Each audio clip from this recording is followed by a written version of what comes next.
আসসালামু আলাইকুম ওয়া রাহমাতুল্লাহি ওয়া বারাকাতুহু। সম্মানিত ভিউয়ার্স, আমি প্রথমে আমার পরিচয়টা দেব। আমি জমজম টিভির একজন সদস্য এবং আমি আজকে একটি জমজম টিভির পক্ষ থেকে একটি ভিডিও নিয়ে আসছি, ব্লগ ভিডিওর মতো আর কি। তো এই ভিডিওটি দেখে অবশ্যই আপনারা বুঝতে পারবেন যে আল্লাহ তাআলা আমাদের কত জায়গা থেকে কত সুস্বাদু খাবার আমাদের সংগ্রহ করে দিয়েছেন। তো আমরা দেখলে অবশ্যই বুঝতে পারবো ভিডিওটি।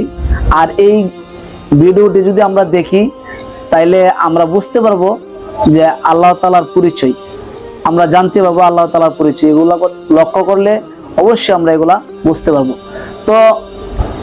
তবে ভিডিওতে যাওয়ার আগে আমি আর একটা অনুরোধ, আপনারা আমাদের এই ভিডিওটি, শুধু এই ভিডিওটি না, বিভিন্ন ভিডিও আমরা ছাড়ি আপনাদের এই সম্মুখে যাওয়ার জন্য।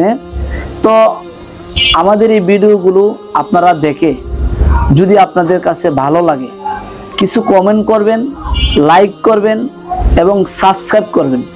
আমাদের এই নতুন চ্যানেলকে উপরে ওঠানোর জন্য আপনারা সহযোগিতা করবেন। সম্মানিত ভিউয়ার্স, আমি যেটা দেখাতে চাইছিলাম, এই যে দেখেন, এটা আইর মাছ, বাচা মাছ, বাইম মাছ, তারপরে দেশি চিংড়ি মাছ, সবগুলো দেশি জাতীয় মাছ। ওইটা চাষ করা না, অরিজিনালি দেশি মাছ। এই দেখেন, এখানে আছে পাঁচমিশালি মাছ, একটাও চাষ করা মাছ না। এটা আমাদের খাল, বিল, নদী নালার মাছ। বিভিন্ন পদের মাছ রয়েছে এখানে। তারপরে এই যে এখানে দেখতেছেন, ওটা হলো মিনি মাছ, কেউ রয়না মাছ বলে, কেউ বেবি মাছ বলে। আর এটা হলো দেশীয় পুঁটি মাছ, এটা দেশি বাইল্লা মাছ। তারপরে ওটা আছে শোল মাছ, এটা আছে গুত্তুম মাছ, অত্যন্ত সুন্দর একটি মাছ এবং অত্যন্ত সুস্বাদু। এই যে দেখেন, এটা কাইকলা মাছ। তারপরে ওইটা আছে আপনার ট্যাংরা মাছ, দেশীয় ট্যাংরা যাকে বলে। এটা হলো দেশি কই মাছ।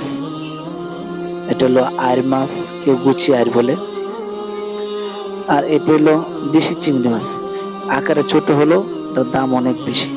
তো দর্শক, আমি আপনাদের বলতে চাই যে যারা আপনারা আমাদের এই ভিডিওটি দেখেছেন, কোন মাছটা আপনাদের এলাকায় কোন দাম আপনারা কমেন্টের মাধ্যমে জানিয়ে দিবেন, এবং কোন এলাকায় কোন মাছটা কত দাম রয়েছে আশা করি আপনারা কমেন্টের মাধ্যমে আমাদের এই জমজম টিভি চ্যানেলে দেখে জানিয়ে দিন। আসসালামু আলাইকুম ওয়া রাহমাতুল্লাহি ওয়া বারাকাতুহু।